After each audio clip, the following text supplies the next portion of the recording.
Seja bem-vindo à sexta aula do curso de Raciocínio Lógico para Iniciantes. Hoje, nessa aula, a gente vai continuar falando de conectivos.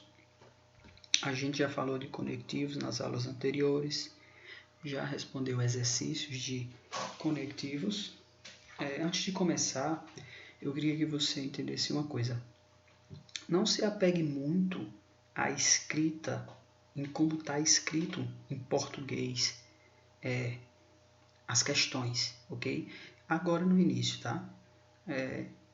Não se preocupe na forma que está escrita, nas ações da frase, da proposição, tá? Se preocupe mais nisso, no P, no Q, nessas letras e como funciona a tabela verdade, porque algumas vezes o texto não vai fazer sentido, ok? Então se preocupe mais com usar a tabela verdade correta com as letras, as proposições escritas de forma lógica, tá? O P, o Q, as letrinhas como estão representadas aqui, ok? Acho que nessa aula eu vou chegar num exemplo escrito e vocês vão ver que não faz um pouco de sentido você seguir corretamente o português. Algumas questões bem elaboradas, você vai ter que seguir o texto direitinho ao pé da letra, ok? Mas por hora não vamos se preocupar com isso, senão vai ficar confuso, não vai fazer sentido a resposta, ok? Bom, a gente já falou, continuando a aula, a gente já falou de negação, tá? Tá aqui a simbologia. A gente já falou de conjunção, que é o nosso I, tá aqui a simbologia, né? E a gente já falou de disjunção. E hoje a gente vai começar a ver novos conectivos. São eles ou exclusivo, condicional e bicondicional. Eu vou falar um por um e você vai entender, ok? Vamos lá então começar com a disjunção exclusiva. Ou seja, o nosso ou exclusivo, tá? É aquele ou que a gente conhece, só que ele ganha essa palavrinha aqui, exclusivo, porque de fato ele não é igual ao ou que a gente já viu, que você já viu e que já fez exercícios, tá? Essa é a simbologia da disjunção exclusiva, o nosso ou exclusivo. Você pode ver escrito em português, tá? Em algumas frases assim, ó, ou seja, em uma proposição vem duas vezes um ou, tá? Ou isso ou aquilo, ok? Isso aqui na mesma proposição. Pode ser também esse mas, tá? Esse mais com esse círculozinho aqui, tá? Lembra um pouquinho o ou antigo, mas ele tem esse círculo aqui, tá? E pode ser o mesmo símbolo do ou, só que com sublinhado aqui embaixo, ok? Aquele V, tá? Aquele símbolo com abertura para cima, sublinhado. Aqui são os exemplos, ó. Ou P ou Q, tá? Ou então assim, P e esse outro símbolo Q, ou então essa outra escrita aqui, ok?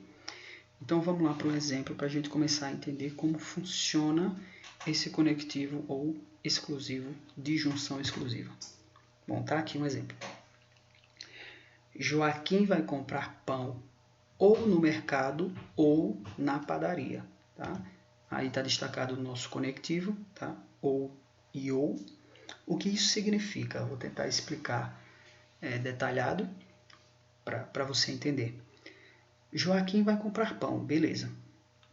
Ele tem duas opções de lugar para comprar pão aqui, tá?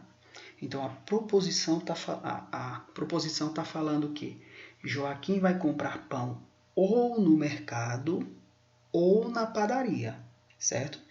Imagina aí que Joaquim tem R$2 e ele tem que comprar R$2 de pão. Então ele só pode comprar pão em um dos dois lugares. Ou seja, se ele comprar nos dois lugares, isso aqui é falso. Se ele tem R$2 de pão, R$2 para comprar de pão, e ele gastou os R$2 no mercado, tá? Ele não tem mais R$2 para ir na padaria. Então, imagine que ele não pode comprar R$1 em um lugar e R$1 em outro. Imagine que ele só pode ir em um lugar. E esse, de fato, é o significado, é como anda o conectivo disjunção exclusivo, o nosso ou exclusivo. Joaquim vai comprar pão ou no mercado ou na padaria. Imagine lá, a mãe de Joaquim falou, Joaquim, toma esses R$2 vai lá e traz R$2 de pão. Aí Joaquim fala, mãe, mas onde é que tem pão? Aí ela fala, ou no mercado ou na padaria, ok? Então, bora ver a tabela verdade e você vai entender a tabela verdade desse conectivo, desse ou exclusivo. Bom, temos aqui o nosso P, o nosso Q e o nosso R. E aqui é aquilo que eu falei. Se Joaquim comprou pão no mercado e comprou na padaria, isso aqui é falso. Ou seja, verdadeiro e verdadeiro é falso no nosso ou exclusivo, tá? É meio doido, né? Verdadeiro e verdadeiro ser falso, como é que pode? Mas é isso, é exatamente isso. Pensa assim, imagine que você veio e fala para mim assim, ó, pô, Bruno, eu vou te dar um presente no teu aniversário. Ou uma caneta ou um lápis. Cara, se você me der os dois, isso é falso. Por quê? Porque você me falou que me dá ou a caneta ou o lápis, tá? Então, se você me der os dois, vai ser falso. É desse jeito que funciona o ou. Ele vai vir assim, 2 vezes o ou, tá? Junto da mesma proposição. E você tem que saber identificar, cara. Você vai ter que saber identificar que, tipo, não é um ou isolado e aqui outro ou, tá? Os dois ou é um conectivo só. Você não pode falar que aqui é, ó, tá, você vai fazer a tabela verdade, aí você vai fazer aqui, ó, ou, tá? E você vai dizer que isso é verdade, porque o ou, quando tem um V, ele já é verdadeiro, né? E aqui vai dar o outro ou separado. Não, cara, você considera os dois um conectivo. Os dois ous é apenas um conectivo e você vai ter que saber identificar, tá? Não é muito difícil identificar. Tipo, a própria frase em português você já consegue identificar, tá? É como se ele desse duas opções. O mercado é uma opção e a padaria é outra opção. E ele diz que você vai ou em um ou em outro, tá? Fica bem intuitivo quando você lê. Vamos seguindo então com a tabela verdade. Quando um é verdadeiro e o outro é falso, é aquilo que eu falei, ou você me dá a caneta, no exemplo do presente, ou você me dá o lápis. Se você me der só a caneta, como está aqui, verdadeiro. E no próximo exemplo, se você me desse só o lápis, tá? Também é verdadeiro. Ou seja, V e F é igual a V, F e V, F ou V, tá? Ou exclusivo, desculpa, eu falei I às vezes, mas é o ou exclusivo, tá? F ou exclusivo V é igual a V e V ou exclusivo F é igual a V, tá? E temos por último F e F é igual a F, ou seja, se ele não for nenhum dos dois, se você não me der nem a caneta, nem o lápis, também é falso, ok? Faz sentido quando a gente pronuncia direitinho. Faz sentido essa tabela verdade, não é nada difícil, tá? Você só tem que tomar cuidado em não confundir o ou exclusivo com o ou comum, quando você vê em uma proposição. Esse é o nosso resultado final da tabela verdade. Você vai ter que decorar, você vai ter que aprender isso, se familiarizar para não errar, tá? Mas não é nada difícil. Uma dica para você decorar essa tabela verdade é a seguinte: o ou exclusivo é falso quando os valores lógicos são iguais e verdadeiro quando os valores lógicos forem diferentes. Ou seja, você dá para ver aqui, vou só pegar a caneta para destacar, tá? Aqui, ó. Quando os dois valores são iguais, ele é falso. Tá? E quando aqui também, ó, FF é igual a F, tá? E quando os valores são diferentes, você já vê que é verdadeiro. É só uma dica para facilitar a memorização dessa tabela verdade. Mas a definição verdadeira do ou exclusivo, tá? Na computação, o pessoal que usa porta lógica, né? Esse conectivo, eles chamam de XOR.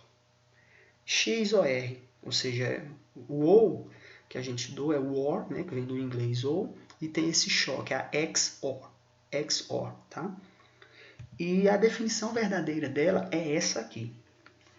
Deixa eu só pegar o apontador aqui, ó. Essa aqui é uma definição para você decorar a tabela verdade, tá ok? Mas a definição verdadeira é essa aqui, ó. O ou exclusivo, ele é verdadeiro quando o número de V for ímpar. Ou seja, cara, deixa eu limpar aqui a tela para explicar isso melhor. quando o número de V, ou seja, quando o número de proposições for ímpar. Cara, imagine aqui que a gente tem essa proposição aqui, tá? Joaquim foi comprar pão ou no mercado ou na padaria. Vou botar mais um ou aqui, ó. Ou, tá? Ou no bar. Imagine que o bar vende pão ali, ó. Tá? É horrível escrever aqui com o mouse, mas dá para entender, tá? Ou no bar, ok? Se você reparar direitinho aqui nessa afirmação que eu falei, que é verdadeiro quando o número de V, ou seja, o número de proposições simples verdadeiras for ímpar, tá? Se a gente reparar aqui na tabela, ó, a gente vê que quando aqui ó, tem 2V, é falso. 2 é par. Quando tem um V só, ó, aqui ó, é verdadeiro. 1 é ímpar. Aqui também, ó, tem um V, é ímpar. Aqui não tem nenhum V, 0, falso. Tá? Eu vou mostrar agora no exemplo para você ver que isso aqui, o fato do número de V ser ímpar é verdade. Imagine aqui no nosso exemplo que aqui ó, nós temos que ele foi no mercado, é V, ele foi na padaria, é V, e ele foi no bar, também é verdadeiro. Tá? Imagina aí, tudo verdadeiro. Se a gente for fazer essa tabela verdade aqui, ó, separadamente, tá? Você vai fazer esse e esse, tá? Considerando essa tabela verdade, tá? Não a do ou simples, mas a do ou exclusivo, ok? Vamos lá. Isso aqui é um V, tá? Deixa eu apagar aqui, tentar deixar mais bonitinho para ficar legível e vocês entenderem o que eu estou fazendo. Bora lá, tomara que eu acerte esse vírgula. Aqui, tá melhor. Imagine que Joaquim foi comprar pão. Tá? Não vai fazer sentido se você levar isso à tradução, à interpretação ao pé da letra do que está escrito. Tá? Joaquim foi comprar pão ou no mercado, ou na padaria, ou no bar. Tá? Se ele for nos três, ao pé da letra teria que dar falso, porque eu estou falando ou um ou outro. Tá? Não pode ir em todas as opções. Mas se você for levar a tabela verdade, é só o macete aqui. Se você for pegar a tabela verdade, você vai ver que dá verdadeiro. Vamos fazer aqui, ó. O mercado foi verdadeiro, a padaria é verdadeira e o bar verdadeiro, certo? Então, se a gente fizer aqui, ó, V ou exclusivo V, vai dar o quê? Aqui, ó, V e V dá F. Então, F, tá? Deu F. E se agora a gente pegar esse F e fazer com o V do bar, vai dar o quê? Ó? F ou exclusivo V dá V. Deu para sacar? Então, isso aqui é muito importante, tá? Essa aqui é a definição, a dica de decoração, de você decorar a tabela verdade. Mas a definição correta aqui é essa, ó. É verdadeiro quando o número de V for ímpar, tá? Como eu mostrei aqui para você. Ok? Se você não entendeu, volta o vídeo um pouquinho. Tenta entender, tá? Pratica, faz esse exemplo aqui com outro exemplo. Tá? Você pode pegar aquele exemplo que eu dei da caneta. Vou dar um presente para você, ou uma caneta, ou um lápis, ou uma borracha. Tá? E você faz isso aqui e você vê que vai dar verdadeiro, certo? Então, bora lá continuar. Talvez essa aula fique um pouquinho longa, não sei quanto tempo vai. Acho que eu vou parar por aqui, tá? E vou começar na próxima aula, porque tem mais 2 conectivos que eu vou falar, então na próxima aula eu falo dos 2, tá? Eu sugiro também que você assista em sequência, tá? Eu só vou parar esse vídeo aqui para seguir aquela metodologia de que não fique muito longo e cansativo, ok? Então até a próxima, assista esse vídeo em sequência.